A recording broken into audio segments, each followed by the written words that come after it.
Gandang gabi mga katongit, mga idol. Ito na po yung part 7 ng pagtuturo natin sa tongit. Ang tuturo naman natin ngayon yung paano tayo magkukontrol ng sapaw para hindi siya humaba, dumami. Gaya ng sinabi ko, kailangan yung ganda ng baraha, hindi natin titingnan. Pero bago natin umpisan to, paki-subscribe muna, tapos pipindot ng notification bell para lagi kayong updated kung may bago akong video. Kaya ito na po, umpisa na po natin.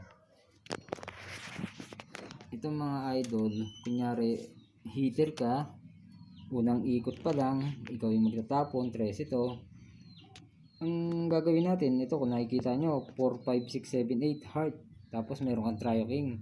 Hindi tayo pwede maglapag dito sa king kasi medyo malaki yung maisasapaw ng kalaban sa atin. Ngayon, ang control na sinasabi ko, dito tayo sa 5, 6, 7. Yan ang ilalapag natin.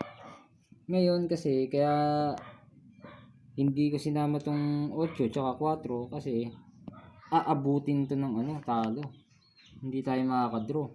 Kaya dito pa lang, lalapagan na natin para pag nagtapon tayo, tapos pag ikot nyan, makakadraw kagad tayo. Ganun po yun mga idol. Kaya sana meron kayong natutunan kahit konti. Hanggang dito na lang. Maraming salamat.